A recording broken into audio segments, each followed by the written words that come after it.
I'm Sarah Hughes, Deputy Head Teacher at the Royal Blind School.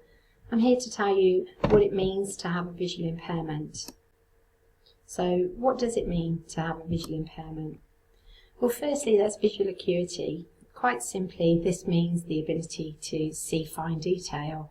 As you can see from my photo of my own face there, that the detail of my face is lost in the top right picture. On the left side of the screen we've got a zebra, a little toy zebra, and the stripes of that zebra start to diminish the lower the visual acuity of anybody who would be viewing that.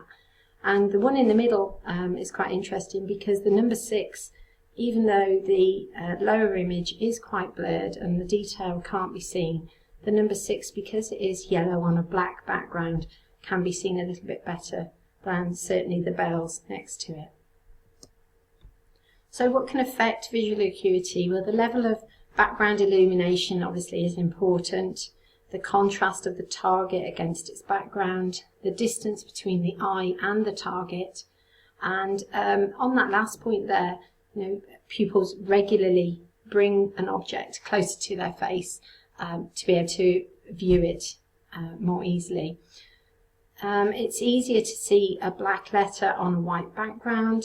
Electronically, pupils quite often tell me that it's easier to see yellow letters on a black background, which is quite interesting because even if you set the computer settings to have that sort of facility, it will still print black letters on a white background.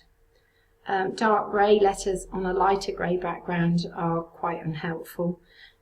So contrast is really important, and grid lines are really important as well. Quite often pupils are given graph paper to construct a graph, and the graph lines, the grid lines are very, very important in terms of distance from each other. What would be ideal are strongly contrasted dark lines that are no less than ideally 1.5 centimetres apart, because you can see that just next to the graph lines at the bottom of the page here, as soon as visual acuity is lower, that's just become quite blurred.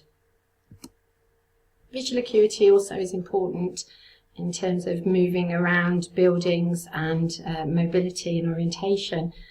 So simple things like a strip on the edge of the stairs can help somebody to understand how to move up those stairs, or better still, to understand that they're not going to face a slope when they're trying to go down the stairs, and they understand that those are distinct steps and not a slope or something. Your orientation is really quite thrown by the low visual acuity, so it's very difficult to understand the way that these stairs go up or down. Visual field. Visual field is different to visual acuity. Visual field quite literally is what you can see and perceive in one particular time. A former pupil of mine described this very well. He asked me to consider that when I put my hands behind my head and I shake my fingers, then I wouldn't be able to perceive that. I can't see my hands moving behind my head. That doesn't mean they don't exist, and it doesn't mean that I have a black area behind my head. So he asked me to bring my hands out to the side, bring them in, and at the point where I could see my fingertips while still facing forwards, he said that then is my visual field. And for him, because he had a condition called Retinitis Pigmentosa, which I'll demonstrate later in this presentation, he had tunnel vision, and so his field of view was about here. So when he wiggled his fingers, he didn't start to perceive them until they were here, whereas for me it was more like this. The other picture here is central visual field loss. If somebody has central visual field loss, then the difficulty here is that you're not going to understand people's facial expressions, and so ideally, to get any sort of decent view of a person, you would need to look slightly off from looking at them in the face, so that you get some indication of what they look like from the peripheral view that you have. And the brain's really clever, so it will fill something into that gap. And in looking directly into my face, as I've shown in this picture, you'll see that you're just not really going to see anything but just something that represents what the brain fills into that area. So it's very difficult for people with this condition to understand the subtleties of facial movements when you consider how much we read from body language and subtle facial expressions. And so the difficulty here may not just be academic, but also social and emotional well-being of that young person. An interrupted visual field. No one size fits all here. So in the top left-hand corner you can see a picture that hasn't any sort of interrupted field at all. But the others are all interrupted in a different way. And so it's very difficult for someone with an interrupted visual field to share with people any real understanding of how exactly it is affecting them. What you may find with somebody with an interrupted visual field is that they would need to hold their head in a certain position to get the best view. So they may have an unusual way of holding their head to actually gain the best view of something.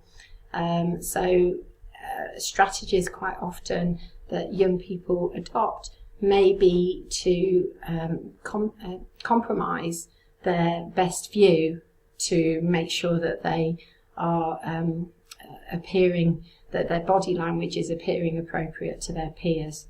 So it's very difficult, again, socially, for the young people if they have conditions that affect them in this way. A few different conditions. There's just 3 conditions that I wanted to share with you today, so that you gain an understanding of the number of different ways that a visual impairment can affect a person. When I first started at a special school education, to educate visually impaired young people, I did actually ask the special needs coordinator if she could give me an indication about visual impairments. And she said to me something that stuck with me to this day, and that's that there's 85 different conditions in the school that I was teaching at the time. 85 pupils in the school, 65 different conditions, and no one condition affects 2 pupils the same. This I found very fascinating because it made me think about the fact that people regularly to this day say to me, oh, I've had a child with a vision impairment before, I have some understanding of this. And actually the starting point is the child. Every child is different and every condition can affect them differently. So your starting point is always the child and thinking about what's going to help them to have full access. Albinism is one of the conditions that I'm choosing to mention today, and you can see here that because of the lack of pigment, the young person or person affected will have a pale or faded image on the retina. Retinitis pigmentosa, this is the condition that I mentioned earlier, where effectively you have tunnel vision. So what you do see actually has detail, because that part of the eye is doing the job of making that detail. But you have that loss of the peripheral vision, so your field of view is becoming narrower. Nystagmus is the last condition. Now the image here is effectively just a blurred image, but that's because nystagmus is the uncontrolled movements of the eyes. So some people refer to it as wobbly eyes, but it's a condition that, because of those rapid to and fro movements of the eyes, will actually affect the focusing of the eye. And again, it's very difficult sometimes for people with this condition to find the most appropriate position of their head relative to what they're looking at to have the least amount of movement of the eyes. And so sometimes that position is not necessarily what is socially considered normal. If you would like any further information about the Learning Hub and any of the ideas that I've spoken about here, please do contact us. The email address is learninghub@royalblind.org, or you can visit our website at www.royalblind.org/learninghub. Thank you very much for watching.